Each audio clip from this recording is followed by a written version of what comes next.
Our journey continues in the most romantic of places, 19th century Paris, on a brilliant summer morning. It's the 1st of June 1885, the city's population already awake and full of life, beginning their day as the quickening hues of sunrise fill the sky. The markets are setting up shop for the day, the florists have opened their doors wide, the horses' hooves tip-tapping as people go here and there. If you listen very closely, you can hear the oscillating tones of an accordion playing Le Meur in one of the many city squares somewhere. It is a very important day. And now, before we begin, do you want the good news or the bad news first? An optimist, and quite right. Let's get the bad news over and done with quickly. The man I have taken you to meet is, unfortunately, dead. We are too late and he has already passed. Today is the day of his funeral. It will be a state affair and we'll make sure we pay our respects later. But the good news is, he left us the key we require, and even better, he left it with some useful explanatory notes. The man in question was a national giant and loved by many. It's likely the majority of the city's population will make an appearance and pay their respects today. And we will too. But first we need to open this package and examine the key. Sorry, what? I made a mistake. Le Meur cannot be playing in the distance because it was not recorded until 1945. Good spot. But I'm not lying. Listen closely. Can you hear it? You can, can't you? Anachronism. The representation of someone as existing or something as happening in other than chronological, proper, or historical order. An error in respect to dates, any error which implies a misplacing of persons or events in time. Hence, anything foreign to or out of keeping with the specified time. Time is becoming strange. Now, the man in question, he was undeniably one of the greatest gatekeepers that ever lived. There is much dispute as to whether this man was actually a Freemason. Some writers claim he was, while others claim he was a Rosicrucian or Martinist. But his work is steeped in rich references and imagery that recall Freemasonry. And, most importantly, his entire modus operandi in regard to his work screams Freemason. Meet Victor Hugo. Victor Hugo is still, to this day, celebrated as one of the greatest writers that ever lived. And rightly so. Many are directly and indirectly familiar with some of his most famous novels, specifically Les Miserables and Notre Dame de Paris, or what has otherwise come to be known as the Hunchback of Notre Dame. And despite his shady involvement in shaping the big lie we have all come to regard as factual history, the prowess of his literary ability is undeniable. Even in translation, Hugo's command over language makes his English counterpart Charles Dickens pale in comparison. A true literary giant. You see, before the invention of television, the citizens of the world needed to be entertained and manipulated in some form or another outside of journalism. The 19th century novelists were just as pivotal in shaping the historical narrative as the historians. They moulded and shaped the narrative for the everyday person and presented it in a digestible and exciting form before the droll and tiring academic historians could begin shaping their institutionalized syllabuses. The novelists were at the forefront of building the lie for the general population. And it's the same method of programming that we experience today. How many of us have actually ploughed through the historical archives in search of our history, and how many of us have not done that but come to know the past through movies and television series? If you familiarise yourself with 19th century literature in general, you will soon learn that fiction, the novel, the novella, and poetry functioned in a similar way to our television programs and movies, in the sense that they, one, enabled readers to enjoy stories, usually melodramatic or romantic in style, that are engrossing but also set within the context of a not so accurate history. This is a very clever tactic of manipulation, and many movies, such as Gone with the Wind, Braveheart, Forrest Gump and others, have successfully employed since. But it was the writers of the 19th century that invented this method of captivation and manipulation by setting a fictional story within a supposedly factual historical context. Or in other words, writing a lie within a lie. Examples of this kind of macro historical programming include Les Miserables, in which Hugo sets his story of multiple, interwoven fictional lives amidst a historical backdrop beginning with Napoleon's defeat in 1815 and culminating in the June Rebellion against the monarchy in 1832. The novel is infamous for its lengthy digressions, which make up over 900 of the 2,700 pages of narrative. These digressions take the form of essays, in which Hugo muses on topics such as the Battle of Waterloo and the plethora of orphans in 19th century France. We have, therefore, a writer weaving a very readable piece of fiction, and within this framework, interweaving various essays that solidify the false narrative. And the reader, already enamored by the fictional story, has no choice but to make their way through these essays for fear of missing key narrative developments with the fictional characters they have come to love. And many writers employ this exact macro-historical programming technique, i.e. embedding their story within a much larger historical narrative. We see it in Leo Tolstoy's chronicle of the French invasion of Russia and the impact of the Napoleonic era in War and Peace. It's there in Dickens' account of the French Revolution, in A Tale of Two Cities, and in James Cooper's The Last of the Mohicans. And 2. The novel became a perfect medium for the higher-uppers, the cultural elites and masons, to play their little games and hide things in plain sight. For those that like to question the validity of the historical narrative, Victor Hugo's novels read like a series of coded messages. We have the voice carrying the main storyline, which is firmly embedded within a historical context, and that the everyday reader eagerly absorbs. And then another parallel voice, the one in the know, and speaking to others also in the know. So much of what you are looking for is hidden, in many ways, in the literature of the past. And in order to get the most out of some of these writers, I'd like to introduce you to a couple of literary techniques to look out for, and that will assist you in your own time. All the clues you are looking for are buried in the literature. It's all there in the fiction, waiting to be deciphered and pieced together. We will primarily use Hugo's Notre Dame de Paris as an example. We will cover some of these techniques first, and then we will discuss the key he has left us. And please bear with me. As we continue, you will see that I am neither reaching with or stretching these examples to fit a theory, but rather the contrary. Before we delve into this, let me introduce Hugo's Notre Dame de Paris a little in case you aren't familiar with it. It was published in 1831, but the entire events of the text are set at the end of the Middle Ages, specifically 1482. And it's during this time period that the Renaissance is starting to gain momentum. This is a similar time period in which the Jesuits and astronomers are beginning to build the heliocentric lie. The text is anachronistic in nature. Hugo frequently compares and contrasts his current era, the 19th century, with the bygone era of the Middle Ages, in which the events of the novel take place.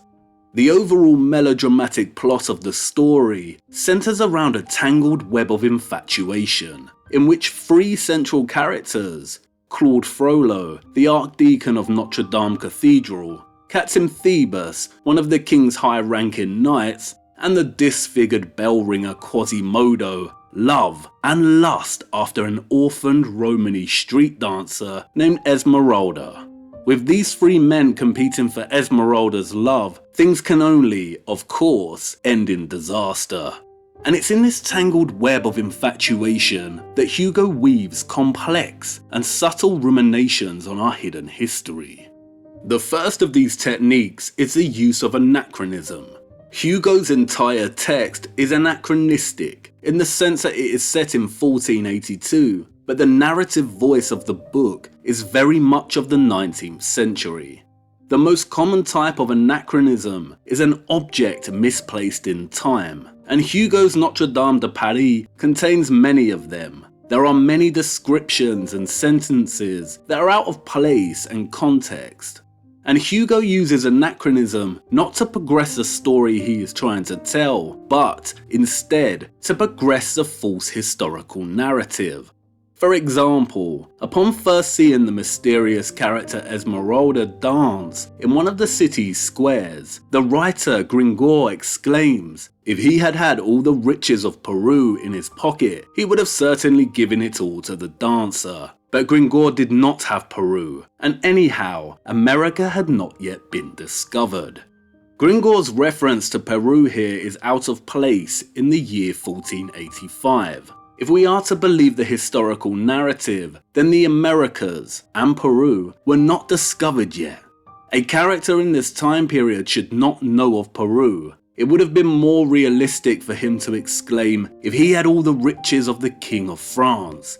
But Hugo uses the riches of Peru, a seemingly useless and unrealistic image, for no other reason than to reinforce to his 19th century audience that the Americas were not discovered in 1482. Anachronism is one of the primary techniques many writers in the 19th century, especially Sir Walter Scott, employed to build and shape the historical lie to an unbeknownst audience. This is Hugo fulfilling the duty he was hired for. But there is another Hugo in this text, a more mischievous one, that cannot help himself. And if we look closer at a lot of the imagery within the text, and from our own perspective, then we see just how mischievous Hugo dares to be. This next technique is something I call hiding within the figurative. When I say figurative, I mean within the descriptions, the similes, the metaphors. You remember how the Bible frequently employs the image of giant trees to describe the Nephilim. This is an example of hiding within the figurative, hiding a potential truth within descriptive language itself, the writer's own subtle form of hiding in plain sight. Dickens does it at the beginning of Bleak House, when he describes the muddy London streets, as if the waters had but newly retired from the face of the earth. And it's everywhere in Hugo's Notre Dame de Paris.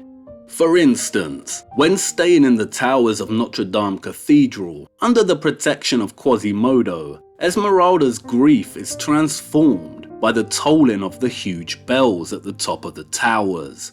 The bells above all soothed her. It was as if these huge machines poured over her some powerful magnetism. So each sunrise found her move at peace, breathing more easily, less pale, all her inner wounds healed.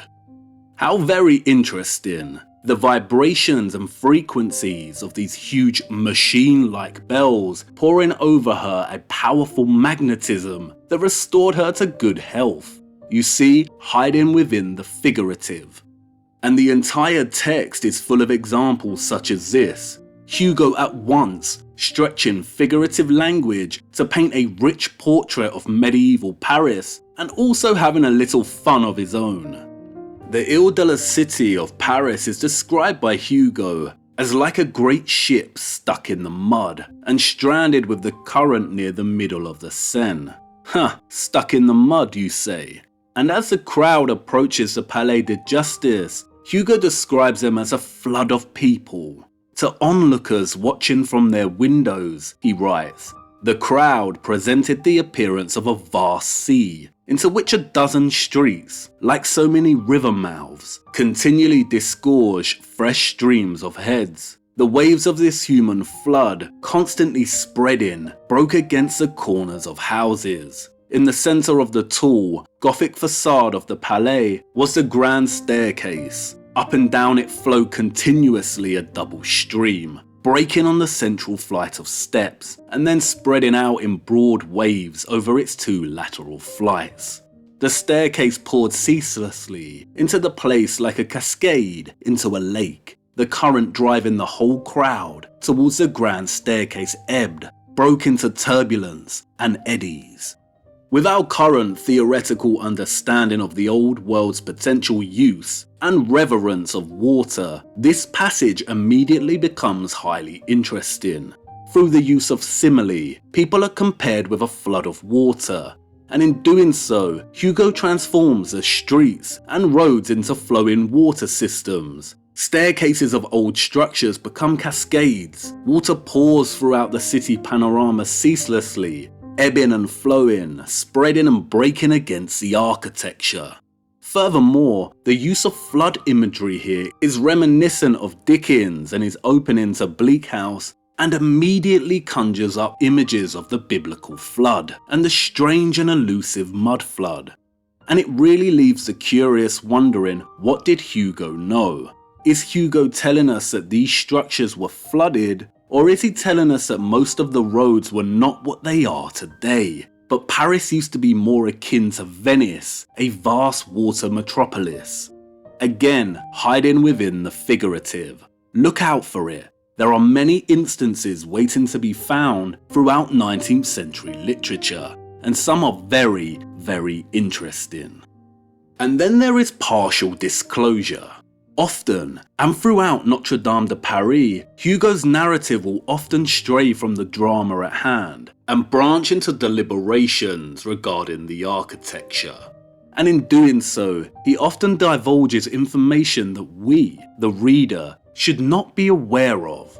He won't give us the whole picture, of course he won't, but he will go so far as to confirm certain suspicions. For instance, in discussing Esmeralda's imprisonment, Hugo writes, "In the Middle Ages, once a building was completed, there was almost as much of it in the ground as outside.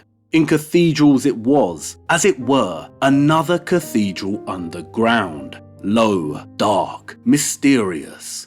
These mighty buildings, whose method of formation did not simply have foundations, but, so to speak, roots. Thus churches, palaces, fortresses had earth up to their waists. A building's cellars were another building." Writing in the 19th century, what Hugo confirms here to his 21st century audience is what the so-called conspiracy theorists have been shouting about for a long time. That these cathedrals, palaces, castles do not end where they meet the ground, but keep going. And not just for a few meters, but that they are buried very deep into the ground, buried in earth up to their waists, as Hugo so aptly puts it. And this is partial disclosure because, while Hugo will not tell us why these structures are half buried in the ground, his explanation of them being built this way in the Middle Ages does not cut it. He does confirm that yes, indeed, they carry on down into the streets below us, and they go deep. And as the novel progresses, it becomes very evident that Hugo's descriptions of Paris and its architecture such as this are not coincidental. He knew exactly what he was doing with this text, and it becomes even more evident in the final literary technique I want to discuss before we look at the key. This technique is allegory.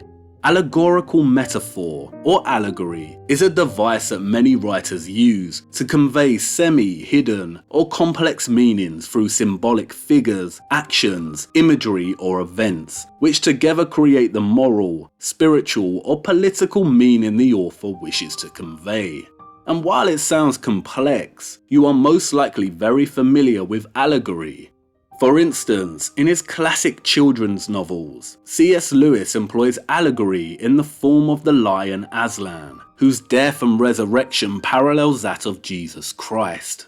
George Orwell's Animal Farm is a political and satirical allegory of communism during early 20th century Russia. To understand Hugo's use of allegory in Notre Dame de Paris, we need to look a little closer at the novel's central characters. The first character, and without a doubt the most infamous even to those unfamiliar with the text, is Quasimodo. Quasimodo is an orphaned outcast, banished from society due to his disfigurement, who lives in Notre Dame under the patronage of Claude Frollo, the Archdeacon. Quasimodo is described by Hugo as having a large head bristling with red hair, between his shoulders an enormous hump. He has a tetrahedral nose, a horseshoe mouth, irregular teeth. He is as broad as he is tall, and displays a perfect ugliness. As Hugo writes, he looked like a giant, broken into pieces, and then badly mended. Throughout the novel, Hugo describes Quasimodo's size as gigantic, often depicting him as a kind of cyclops. Quasimodo is our typical friendly giant. On the outside he is hideous, but on the inside is kind and warm. He is also bewildered and in love with Esmeralda, the Romany orphan who generates her living by dancing in the city's streets. Esmeralda dances and performs street magic with her pet goat, and while the Parisian locals do love to watch her perform, they also suspect her of black magic. They call her the Egyptian, the witch, the pagan. And then we have Quasimodo's master and patron, Claude Frollo, who holds the position as Archdeacon of Notre Dame. He is a tall, slender, creepy, controlled and bitter man. He is secretly in love with Esmeralda and stalks her quietly in the shadows. There is a darkness surrounding Frollo, and he is one of the narrative's key antagonists, a tragic villain.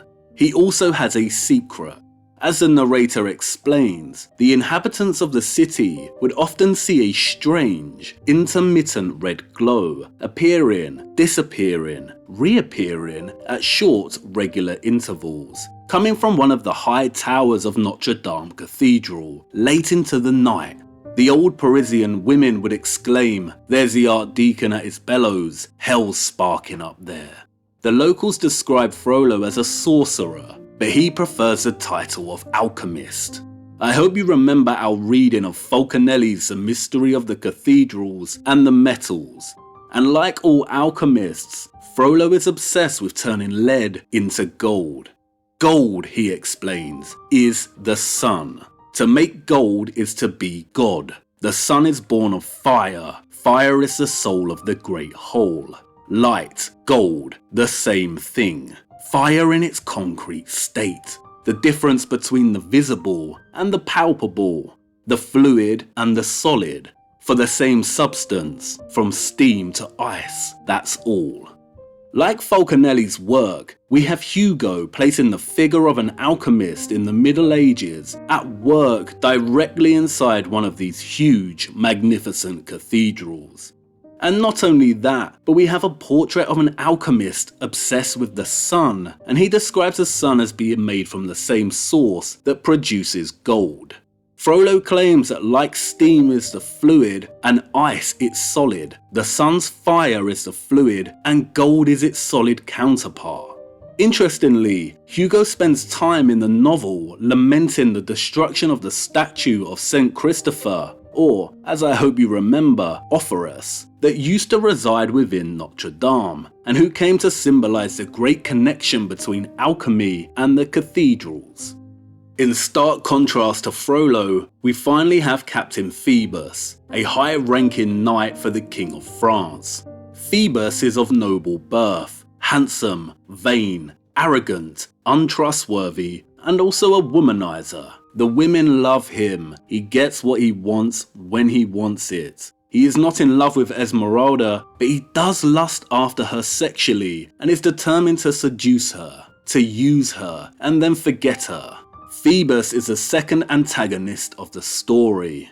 Enamored by Phoebus's handsomeness and confidence, Esmeralda, of course, falls madly in love with him. And what is very interesting is Hugo's decision to call the captain Phoebus. In Greek mythology, Phoebus is the god of the sun. In Roman mythology, this god is called Apollo.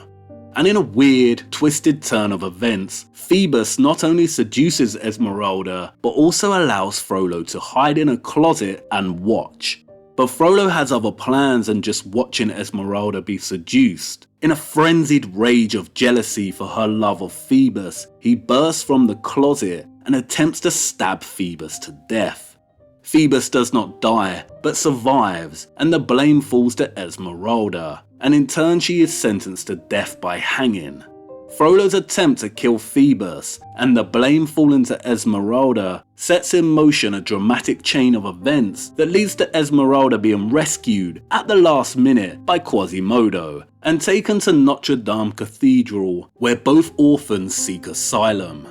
But this is not enough, and the entire plot spirals into chaos, resulting in both orphans dying gruesome deaths and Notre Dame Cathedral set ablaze and burning.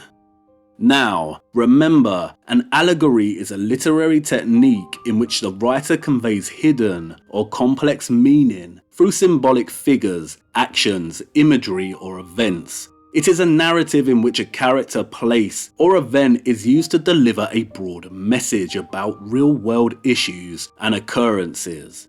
And at first glance, it is not exactly clear as to why Hugo's entire plot here is allegorical. But if we apply our master key, then we pave a path into understanding his message. What we have here is a host of symbolic characters or figures who Hugo renders as representative of burgeoning tensions that emerged during the end of the medieval world. We have the character Phoebus. He is indifferent, arrogant, handsome, and glorious, and everyone gravitates toward him. Especially the dancer Esmeralda, who loves him to the point of reverence. If Hugo's choice of the name Phoebus directly places the character as a personification of the sun above our heads, then his characterization of Esmeralda as a pagan Romany traveller who the locals of Paris called the witch or Egyptian is symbolic of pagan sun worship. Romany is linguistically very close to Roman. Hugo ensures that his reader indirectly associates this figure with the sun worshipping practices of ancient Egypt and Rome. But like the sun itself, Phoebus is indifferent to Esmeralda's or any kind of worship that is directed his way from his pagan admirers. We then have another form of sun worship in the figure of Claude Frollo, who personifies the corruption of the church and its integration of sun worship through his occult practices as a cathedral alchemist. He is obsessed with discovering the secrets behind the sun's formation and its relationship to the metal gold. Frollo's love for Esmeralda and her rejection of him in favour of Phoebus represents alchemy's futile ambition of trying to create heaven on earth, of overreaching by playing God, of trying to master the sun that it can never match. It can try, but alchemy will never achieve that of the sun. And Frollo, the alchemist, consumed by envy and dwarfed by inferiority at this realization, then attempts to kill the sun. And in doing so, sets off a chain of events that leads to the downfall of many of the characters, culminating in Esmeralda being hung at the end. And who are the victims of the whole story? It's not Esmeralda. Her reluctance to acknowledge the emptiness behind her sun worship, behind her passion for the light, leads to the suffering of the real victims of the tale. And that is, first of all, Quasimodo, the red-haired giant who is ostracized from society and whose only real connection is with the cathedral where he lives and its bells. The second is the cathedral itself, which ends up ignited and ablaze with fire. On top of the highest gallery, higher than the central rose window, rose a great flame between the two bell towers with swirls of sparks, a great ragged furious flame. The worship of the light and the attempt to dominate the sun result in the downfall of the old world, symbolized here by Quasimodo and the cathedral. Interesting, isn't it, that Quasimodo is depicted as a red-haired giant. We also have the recurring motif of sun worship, and this time an attempt to kill the sun, who, of course, does not die. He is damaged and forever changed, but still returns unconquered. Damaged and changed. How interesting. Phoebus is the unconquered sun. Why do we find the sun throughout historical monuments, literature, and mythology represented as unconquered? Hugo's allegory of the end of the Middle Ages both at once places the sun as a central catalyst to that end, and reinforces the importance of key figures such as the alchemist, the pagan, the church, and giants in this time period. I hope you are starting to see just how pivotal Hugo's text is for those of us trying to navigate the muddy deception dumped over our history. And I cannot emphasize it enough, if you are trying to get anywhere with this, then Notre Dame de Paris is required reading. You will go around in circles without it, and I'm about to show you why. The key Victor Hugo left us. Can a high-ranking gatekeeper develop a conscience? Can they pause and regret the direction the world is heading, the direction that they themselves played an invaluable role in steering us toward? Perhaps. The most interesting pages of Hugo's Notre Dame de Paris are found in two of the main essays he incorporates into the fictional fabric of the text, titled Notre Dame and A Bird's Eye View of Paris. It is in these essays that Hugo ruminates, reflects, and discusses how the medieval Paris that existed before the Renaissance was in full swing differs from his contemporary 19th century Paris. And Hugo was not impressed or happy about the contrast. In fact, he was rather appalled and angry. Let me read you a few excerpts from these essays. No doubt the Church of Notre Dame de Paris is still today a sublime and majestic building. But for all the beauty it has preserved in aging, it is hard to repress a sigh, to repress indignation over the countless degradations and mutilations which time and men have simultaneously inflicted. On the face of this old queen of our cathedrals, beside each wrinkle you will find a scar. Time devours, man devours still more. Out of the various traces of destruction imprinted on the ancient church, time's share would be the least, that of men the worst, especially men of the art. From the offset, Hugo laments the mutilation of Notre Dame and draws in the sand for us a very real distinction between the weathering at the hands of time itself, the wrinkles we see on the structure, and the barbaric destruction at the hands of man, especially men of the art. Hugo walks his reader up to the top of the cathedral, asking them to pay attention to the countless acts of barbarity of every kind. What have they done, he asks, with that delightful little steeple which used to stand at midpoint of the crossing? An architect of good taste amputated it, he replies, and thought it enough to conceal the wound with that large leaden patch that looks like a saucepan lid. And now Hugo gets into full swing and starts putting a lot in context and perspective for us. Really pay attention to what he now says. That is how the marvellous art of the Middle Ages has been treated in almost every country. Gothic architecture is today disfigured by three kinds of ravage. Wrinkles and warts on its skin are the work of time. Marks of violence, brutality, contusions, fractures, the work of revolutions and war. Mutilations, amputations, dislocation of its limbs, restorations are the Greek, Roman, and barbaric work of professors and fashions. Fashions have done more harm than revolutions. They have cut into the living flesh, attacked the bone structure of the art underneath. They have hewn, hacked, dislocated, killed the building, in its form and in its symbolism, in its logic as in its beauty. And then they remade it, brazenly, in the name of good taste.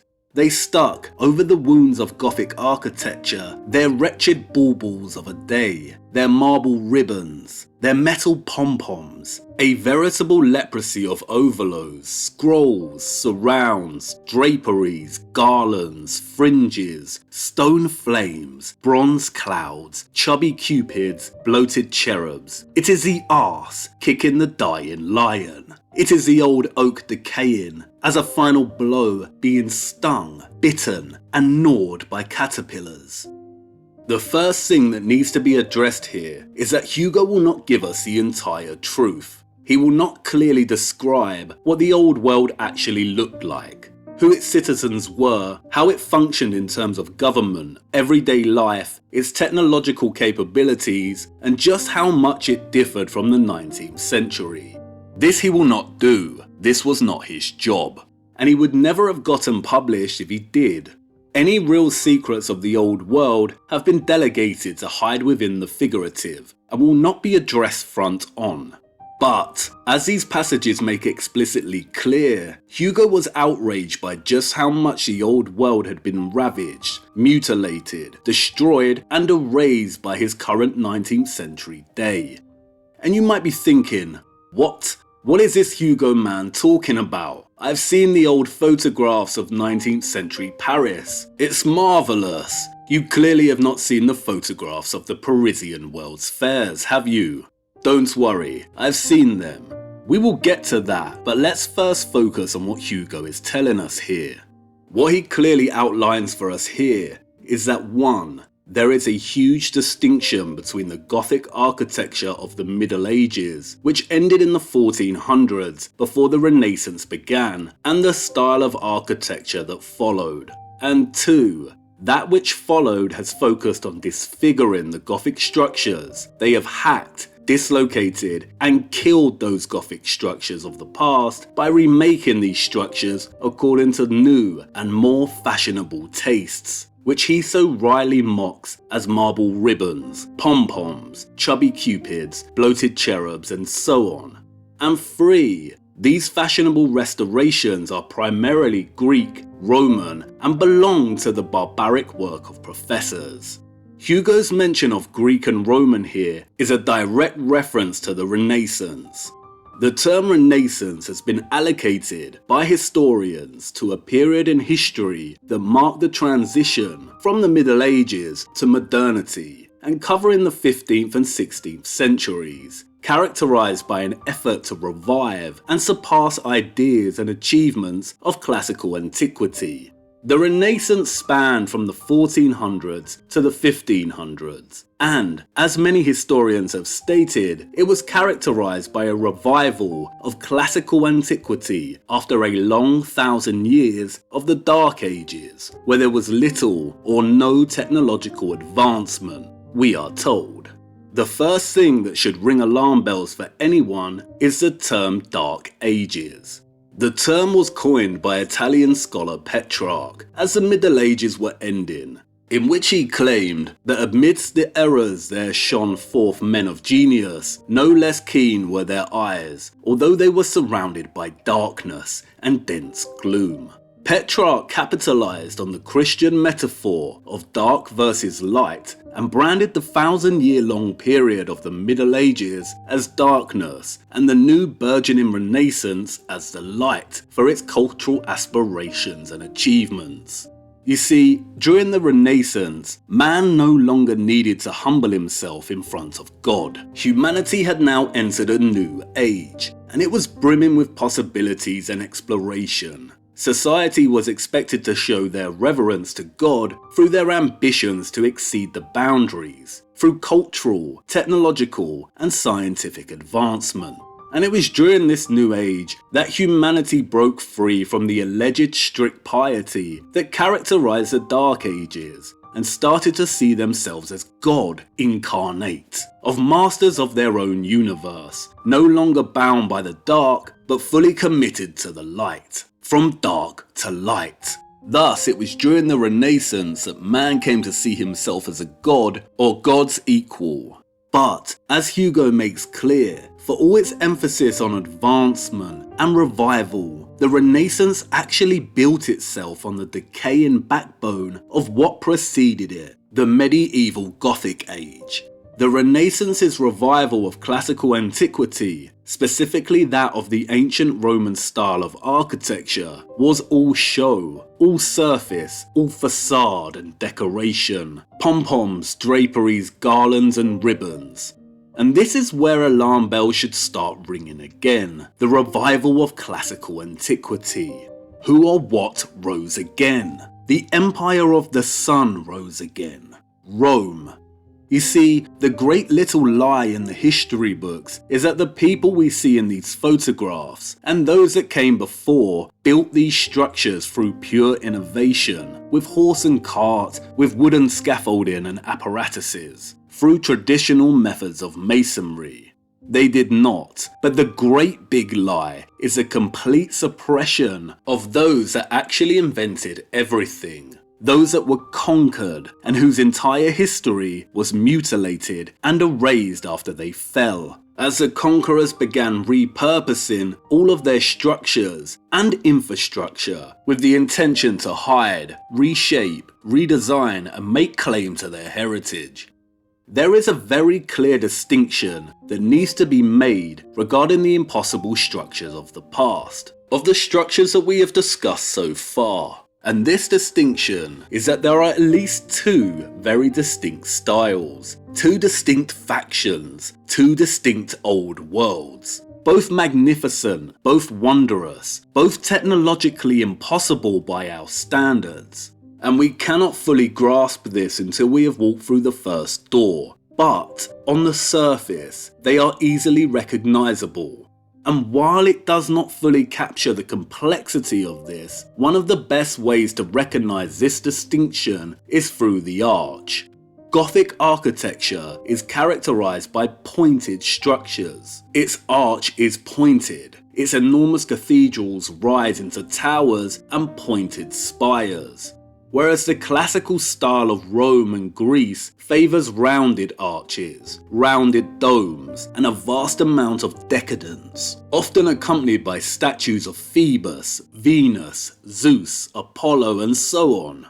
These are not the same style. They did not belong to the same society, and they are in fact directly opposed to one another. And I know what you want to say. What? You told us that the citizens of the future belong to one unified civilization.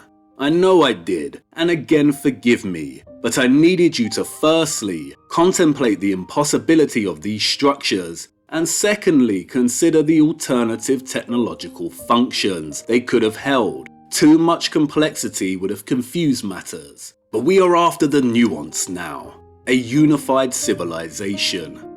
Sounds a little like globalism, right? No, these structures right here, these are not the fruits of the same society. They are, in fact, in direct opposition to one another. The Gothic belongs to one and the classical to another. So far, I have not done justice to just how complex the matter actually is. Go on, I know you want to say it. What if this Hugo man is a liar? You even said yourself he was a gatekeeper, likely a mason or an elite deceiver. What if his little novel about a hunchback was written to throw us off the scent? I know, and you're right, he cannot be trusted. His job was to bring the fabricated history of France alive to his 19th century readers. Where he is lying with this novel, however, is in depicting the Middle Ages as a period of stern religious sanctity, of archers, knights on horseback, of the Crusades. He does not explicitly outline for his readers what the Middle Ages was actually like. But, as his works show, he was haunted by its decimation, its destruction and erasure for most of his life. Victor Hugo did not just write fiction, he was a strong activist, actively attempting to prevent the widespread, organised, and very real destruction of the old medieval world that continued to take place well into the 19th century. In addition to Notre Dame de Paris, Hugo wrote several non-fiction essays on this subject that everyone should read. One in particular, titled The War on the Demolishers, is very important. As he writes, at this time, there is not a single town in France, nor a single administrative centre where the destruction of some historical monument is not in consideration, already begun or fully achieved, either by the action of the central authority or by the action of the local authority under the consent of the central authority, or by the action of individuals under the tolerant gaze of the local authority. The devastators have never been lacking for justifications. Under the Restoration, Catholic edifices of the Middle Ages were spoiled, mutilated, disfigured, profaned more sanctimoniously than anything in the world. The congregation developed the same excrescence on their churches as they had on their religion. These mutilations consist of marble, bronze, whitewash, and gilded wood. It appeared most often in churches in the form of a little painted chapel, gilded, mysterious, elegiac, filled with puffed up angels, coquettish, gallant, plump, and awash in false daylight, like the one at St. Sulpice. In Paris, vandalism flourishes and prospers under our very gaze. Vandalism is an architect. Vandalism settles in and luxuriates. Vandalism is feted, applauded, encouraged, admired, entertained, protected, consulted, subsidized, paid for, naturalized. Vandalism is the Public Works Commissioner for the government account. He has slyly installed himself in the budget and he nibbles quietly at it like a rat does his cheese. And of course he makes good money. Every day he demolishes something of the little that remains to us of that admirable old Paris. What do I know? Vandalism slathered paint across Notre Dame. Vandalism altered the towers of the Palais de Justice. Vandalism amputated 2 of the 3 spires at Saint-Germain-des-Prés. Vandalism has his newspapers, his coteries, his schools, his pulpits, his public, his truths. Vandalism has a bourgeoisie on his side. He is well fed, well funded, swollen with pride, almost wise, ever so traditional, a good logician, a strong theoretician, happy, powerful, attendant to his needs, well-spoken, and content with himself. He protects young talents. He is a professor. He awards the great prizes of architecture. He sends students to Rome. He wears an embroidered frock. He is a member of learned societies. He attends court. He lends an arm to the king and strolls with him through the streets, whispering plans in his ear. You must meet him. One no longer restores, one no longer even spoils, one no longer even makes ugly, one simply tears down. And one has good reason for this. We wish to erase it all fully from our history. We devastate, we pulverize, we destroy, we demolish in the national spirit. It's in Hugo's essays that the implications of the key he has handed us start to really flourish. What we learn in Hugo's ranting, raging animosity towards the destruction of the old medieval world is that 1. It is still continuing well into the 19th century and primarily takes the form of amputating sections of structures and redecorating them in neoclassical facades. When repurposement is not possible, the structures are simply torn down. And that 2.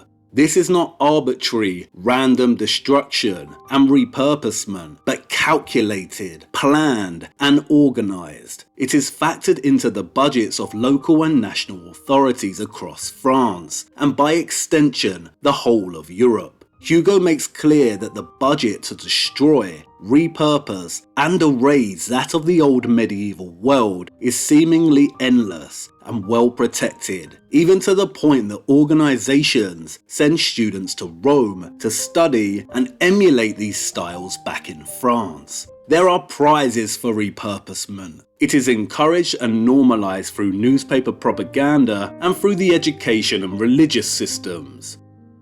And as the essay continues, the enormity of just how much has been changed since the Middle Ages really starts to dawn on the reader.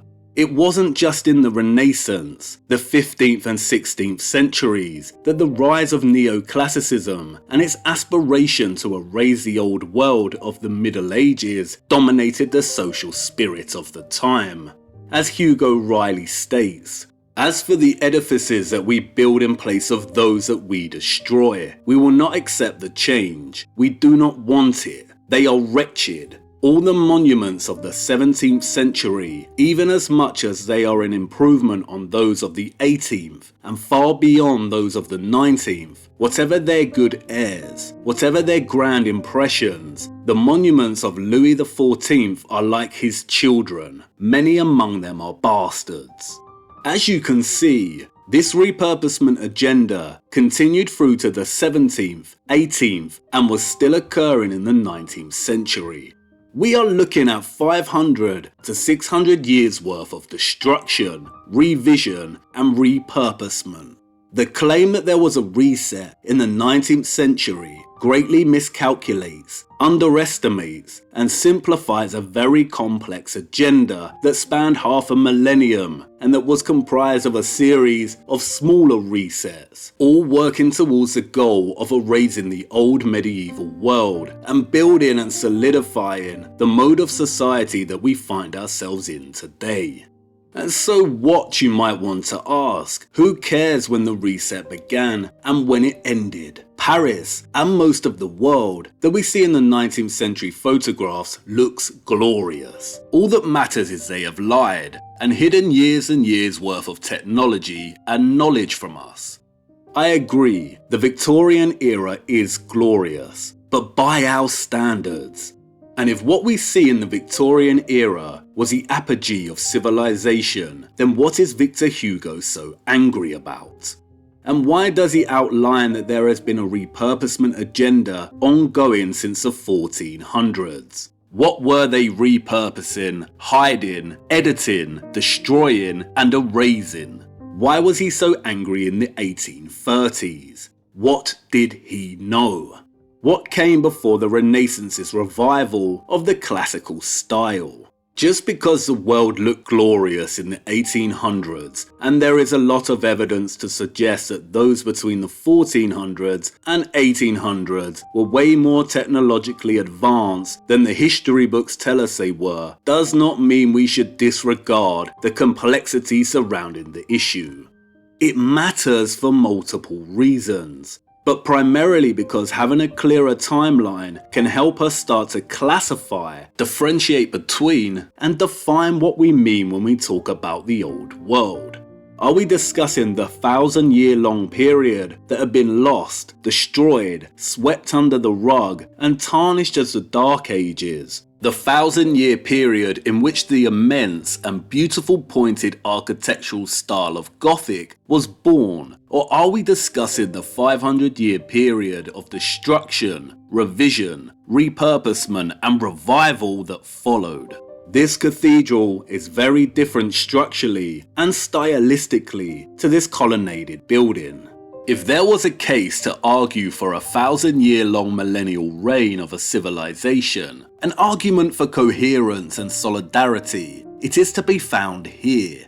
This period, however, is half a millennium's worth of rebuilding and revision. It is here we find imperial hegemony, dominance and authority over what came before, with an agenda to erase it from history. And the only way this was accomplished was through multiple population resets. This period, the 500 years that followed the Middle Ages, or the Dark Ages, was the age of the Great Transition. Anatoly Fomenko once wrote that history is nothing but our model of the past, and we need a better model, one that attempts to do it justice. Not everything in the history books is a complete fiction. The Renaissance, the Enlightenment, the Victorian era were all very real. They haven't told us the whole truth about these time periods. No, of course they haven't. There is a reason they tell us the camera was not invented until the 1800s. But these eras did exist and were part of the Great Transition. And be very careful about making conclusions too early in regard to a millennial reign. just in case you end up glorifying structures that played an integral role in supplanting, replacing, and burying that very same millennial period you are celebrating. The structures that were built, revised, and repurposed during the Great Transition are not representative of 1,000 years of peace, and we will get to that much later. There is one more element to this key that I'd like to introduce before we open the door and walk through.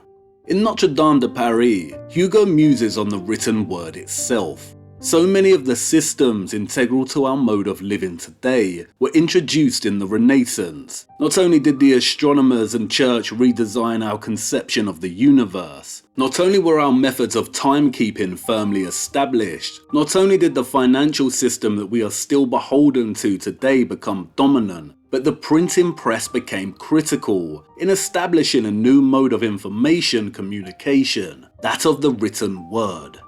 In probably the most outstanding chapter in the entire novel, Hugo declares that the invention of printing is the greatest event in history. Printing will kill architecture. Now, listen very carefully to what he says. This is so critically important. Architecture began like any system of writing. First it was an alphabet. A stone was set upright, and that was a letter.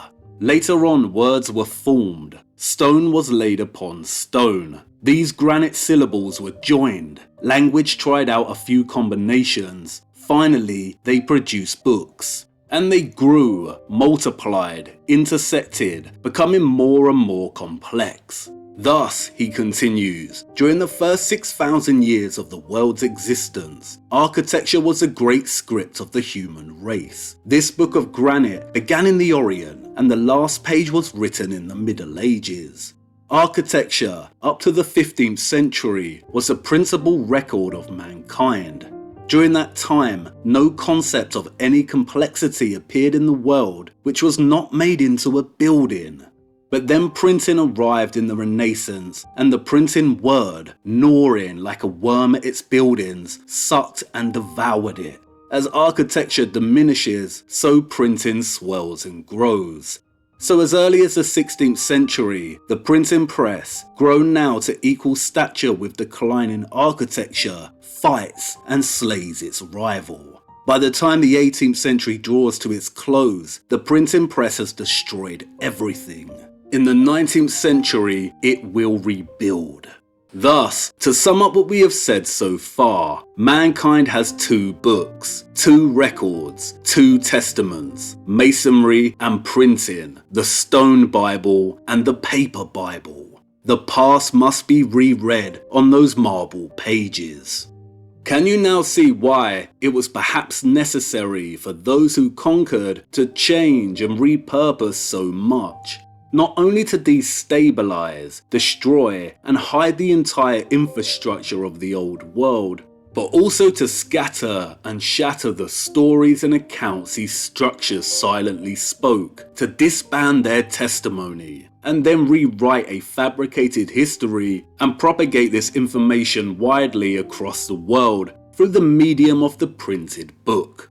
And that's a very disturbing notion. What if there was a Bible written in stone? And wasn't that precisely what Falconelli was referring to? That the cathedrals had a message written in stone that testified to an alchemical, technological past. But what if they testified to more than that? Books can be burned, but stone can also be altered, facaded, torn down. And here lies a major issue for us in the 21st century. How to read the stone books of the past if the Great Transition scattered their message. We must learn to read, but the language we must first master is that of repurposement and revision. We will continue to chase our tails unless we start to differentiate between the old medieval world and the Great Transition that followed. There is so much waiting to be discovered in making this distinction. And now Hugo has given us the key, we can walk through the door and attempt to do this. But before that, it's time to pay our respects. His funeral is underway as we speak. And, as you can see, a huge amount of Paris's population is here in mourning. Hugo was a national giant, a towering figure of letters, who wrote Paris the lie into life, who was of the same cloth as those he came to despise. Can a gatekeeper develop a conscience? Hugo's daughter was confined to an insane asylum. His 2 sons, wife and mistress also died, all within a very short time frame. And then it was his turn. A couple of days before he died, Hugo wrote, "To love is to act." Did his love for the old, bygone world of the Middle Ages spur him to action, to protest its demise at the hands of its conquerors? Did he become just a little too rebellious? Did he start to forsake the gate he was instructed to keep? And did his family suffer as a consequence? Perhaps, perhaps not. We'll never know. And here we are again, in front of the Arc de Triomphe. Hugo's funeral procession began here, an ironic and objectionable location to commemorate a man who detested the fruits born of the neoclassical Great Transition. This arch, it is not a magnet, it is not old world technology. It was constructed in the era it was said to be built. It was not built by those using traditional masonry, horse and cart. No, that is the lie. But the arch gates of the old medieval world were different and held another function entirely. This belongs to and does not predate the Great Transition and served one primary function. Bewildering in its impossibility, yes, in its gargantuan size, and its juxtaposition with the tiny people at its feet, yes, but unapologetic, arrogant, monstrous, and imposing. The final declaration of imperial dominance and victory over the old medieval world. A seal of triumph, a moment of jubilation frozen in cold stone. Its audacious pride barely concealing its sole function, to mark the return of Rome.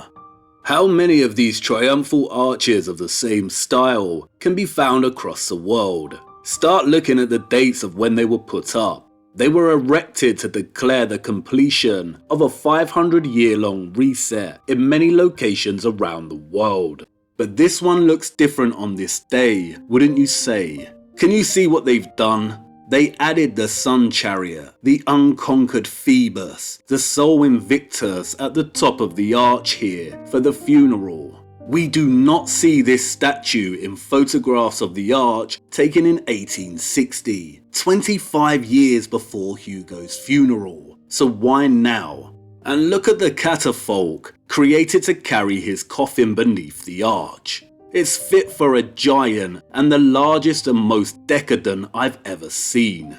Can you see how they've decorated it with a large sun? They are mocking him with the very same Roman decadence and grandiosity, the marble ribbons, draperies, garlands, pom-poms, and bloated statues that Hugo actively protested against. They mock him as they mock us today.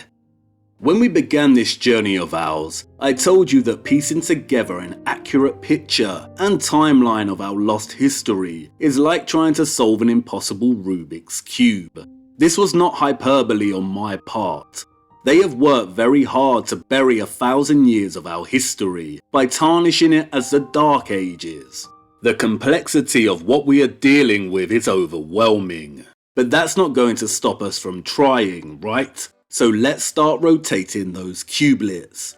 We need to start with Europe before we widen our investigation. We need to start differentiating between the old medieval world and the Great Transition. We need to start establishing definitions and time frames, to look closer at each period here and to forensically examine the very fabric of repurposement. Otherwise, we will forever continue to do a great injustice to the past they have tried to destroy. Come on, the first door is open, and it's time for us to walk through. A kaleidoscopic labyrinth awaits us, the 2 books of mankind, and it's about time we learned how to read. Hold on now, and I'll see you on the other side.